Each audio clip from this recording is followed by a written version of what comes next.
So, are you ready to transform your sleep and elevate your life? This is Perfect Your Sleep, your gateway to the wisdom of Dr. Andrew Huberman's podcast episode on sleep. Discover the secrets to a high energy day, a better mood, and a harmonious life. Let's start exploring.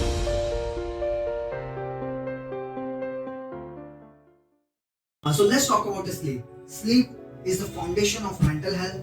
It's the foundation of our physical health, and it improves your skin, it improves your cognitive skills and performance of each and everything in your body and in your mind. So before jump on to the sleep tools, it is extremely important for us to understand what is circadian rhythm. Let's understand now what is circadian rhythm.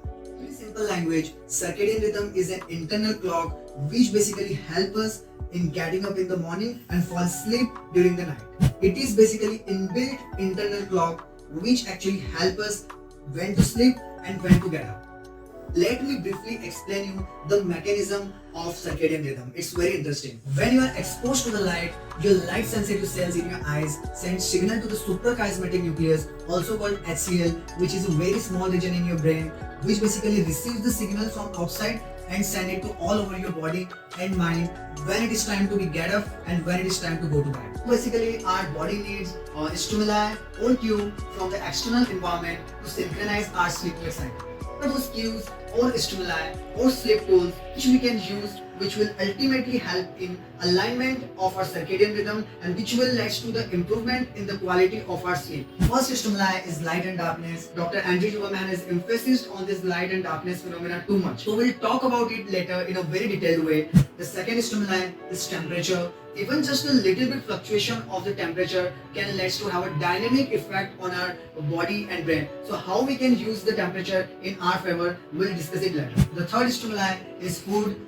Definitely food can affect our sleep, how much we eat, what we eat, and when we eat. All these things can have a dramatic effect on the quality and the quantity of our sleep. The fourth stimuli is exercise. We all know that exercise has tremendous benefits, and among them sleep quality is obviously the one of them. The exercise could be high intensity, low intensity, calisthenics or swimming, cardio, walking, or any exercise have tremendous benefits on our sleep quantity. The fifth stimuli is caffeine. Caffeine is basically a double-edged sword. It's like if you use it appropriately at the right time, it has tremendous health benefits. And on the flip side, if you are using it at the wrong time, believe me, it is a very hazardous to our health and it can literally block your sleep. And we're also going to talk about the supplements and some interesting digital tools. So basically, there are three phases in a day: a morning phase, noon to evening phase, evening to night phase. So you have to optimize your behavior in all three important phases in order to get the quality sleep. Now we'll start by a very crucial phase, that is the morning phase. Light viewing early in the day is the most powerful stimulus for wakefulness throughout the day, and it has a powerful positive impact on your ability to fall and stay asleep at night. View bright sunlight within the first 30 to 60 minutes after waking. Dr. Andrew Huberman emphasizes on this light phenomena so much because it is literally extremely crucial to get the light in the morning. As we know that the light helps us in syncing our circadian rhythm. So when we are exposed to the light, in our brain, reverse countdown of sleep is started, and which basically helps us in sleep at the same time and get up at the same time. Let me tell you by example. Let's say if you wake up by 7 o'clock and within a half an hour you are exposed to the sunlight. So basically the moment you are exposed to the sunlight, there is a reverse countdown that is started in your body. So automatically after the 16 hours, production of the melatonin will start again, which helps you to sleep. So if you will not see the sunlight in the morning, so basically the time of the production of the melatonin will not basically sync, and you will basically out of the circadian rhythm. The questions that must be coming in your mind is like how much light one should take and what one should do in rainy season or cloudy season. So let me tell you, on a clear day, just the 5 minutes of bright sunlight is completely okay. And in a cloudy day, you have to expand a little bit of time and you have to be exposed to the light for 10 minutes. In a rainy season, as the intensity of light is extremely low, so you have to be in light for at least 30 minutes. And it is extremely important, and that's why you have to make it a habit every day of going out and viewing the sunlight. And maybe if because of some reason you missed it, so you have to make sure that on a very next day, you are doubling the duration of the viewing of sunlight. Temperature as a tool. According to Dr. Andrew Huberman, it is extremely important to increase our core body temperature in morning time for multiple reasons. And the topmost reason is increase in temperature leads to suppression into the melatonin hormone, also called the sleep hormone, and it leads to increase into the cortisol level, and it also increases our metabolism. So there are many ways by which we can increase our core body temperature, and the first one is cold shower or cold bath.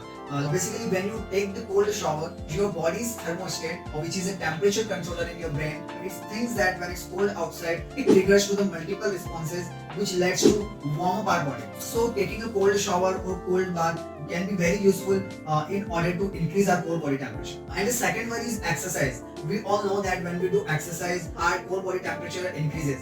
So in morning time, we can do any kind of physical activity, be it skipping, walking, jumping, jogging, can be very useful in order to increase our core body temperature. And the next one is caffeine. And as I earlier told you that caffeine is like a double-edged sword. If we use it in an appropriate way, it can have so many health benefits. And if we use it at the wrong time, in the wrong amount, then it will lead to disruption into the sleep. So basically, there are only 2 points that you have to keep in mind when it comes to the caffeine. Firstly, don't consume caffeine before 90 to 120 minutes after waking up, because it will not allow adenosine hormone, which creates sleep pressure, to completely wash off from the brain. So that's why it is extremely crucial to consume caffeine after 90 to 120 minutes after waking up. And you might be wondering that in the video of how to improve our sleep, why are we learning about this light and temperature and exercise and food and all these things? See, the thing is that all these things are the sleep tools, I would say. And if we would know that how to use it, and if we learn it, and we can apply it, and that's how we can sync our circadian rhythm. And if our circadian rhythm will be in the sync by using all those sleep tools that we talked about, then automatically you will improve the quality of your sleep. The second critical period is the time throughout the day and afternoon leading into evening. So let's talk about the second critical period of the day, which is afternoon. So before making a deep dive into the afternoon tools, I want to ask you a question. Do you feel sleepy at afternoon? If the answer is yes, it is because our body reaches its peak temperature at this time. So you are thinking that if body reaches its peak temperature, it means more alertness. But I have not told you the complete picture. The complete picture is that the body reaches its core peak temperature, but it cannot sustain the temperature for a very long time, due to which the temperature peaks down and the temperature of your body drops, and the dropping of temperature makes you feel sleepy at afternoon. So this is the reason why you feel sleepy at afternoon. So rather pushing yourself through the groggy feeling and doing the work but not getting the perfect productivity, you may have a feeling to take a nap. So is it right to take a nap or not? I will give you the answer according to Dr. Huberman. So Dr. Huberman tells us that taking a nap is not necessary, but if you have a urge or if you feel a need to take a nap, take a nap. But keep in mind 2 things. The first thing is the duration, and the second thing is the timing. So the nap duration should not be greater than 90 minutes, and the nap timing should not be close to your bedtime. You're thinking that what is the reason behind these 2 points, why I should follow this? I want to explain the reason behind this by using a simple example. So suppose you have a habit to eat your dinner at 3 p.m. every day, but today you ate a very heavy snack at 12 p.m. or 1 p.m. So answer me a question. Do you feel the same hungriness or the same hunger feeling at 3 p.m. at your lunch time? I think you are saying no. Why? Because the heavy snack is already in your body to be digested and your hunger cycle is disturbed. The nap and sleep system works the same way. If you get a very very long nap, or if you get a nap which is very close to your bedtime, it will definitely disturb your sleep and you will not sleep that much deep as you will normally. If you want to take a nap, take a nap. But keep in mind 2 things. The duration should not be greater than 90 minutes and the timing should not be close to your bedtime. So let's talk about some digital tools that Dr. Huberman has tell us. The first is the Memory app and the second is Yoga Nidra or NSDR scripts. So these tools is basically some audio scripts which you can listen to your bedtime or at your night time, which can be helpful to transit your mind into a calmer state, which will definitely help you to sleep. Memory app is basically a paid app, and the NSDR and Yoga Nidra is a free source which can be basically accessed through YouTube. Third point is about intense exercise. Intense exercise at afternoon or at evening will delay your circadian clock. What do you mean by delaying your circadian clock? Delaying your circadian clock means your body will feel the urge to sleep late and wakes you up later in the morning. So we talked about what we can do to optimize our behavior in afternoon to improve our sleep, but what should we avoid to do in afternoon to get a better sleep at night? So there is only one point you have to remember in afternoon. Dr. Yohan has tell us that before 4 p.m. in the day, you can take caffeine, but the quantity of the caffeine should not be more than 400 milligrams. Otherwise, it will definitely disturb your sleep. Now let's talk about what I'm calling critical period 3 of each 24-hour cycle. So let's talk about the third critical phase of the day, that is evening and night time. So the first thing I want to discuss with you in this phase is that viewing sunlight at evening time. So viewing sunlight at evening time is also beneficial for getting a good night's sleep and maintaining a proper circadian rhythm. And viewing sunlight at evening time provides you basically two main benefits. First is that it basically compensates all the negative effects of blue light you see in the evening time. And the second benefit is that it sends an anchor signal to the body that it's the evening time now, just like you've done in the morning. So now I know that what question is coming into your mind. The question is how basically the mind or body distinguishes between the morning or evening sunlight or the daylight sunlight. So the answer here is the wavelength. By viewing sunlight at both morning and evening time, your body basically getting two strong signals that it's a morning time now and it's evening time now. And now the body know that now it's the time to wake up, now it's the time to sleep, and now it's the time to feed. So by this, it's basically regulating the circadian rhythm. So viewing sunlight at the morning and at the evening is very crucial for your health and for maintaining proper circadian rhythm. So let's talk about the second most important tool which you can use at this time, which is Avoid bright artificial lights of any color. Yes, of any color. Before jumping on to the reason behind why you should avoid artificial bright lights at night time, I want to tell you about an interesting behavior our light sensitive eye neuron shows, which is at morning, these light neurons are very less sensitive to the light, by which we have to expose to a very high intensity of light to make us feel awake or alert. But at night times, these neurons become hypocrite.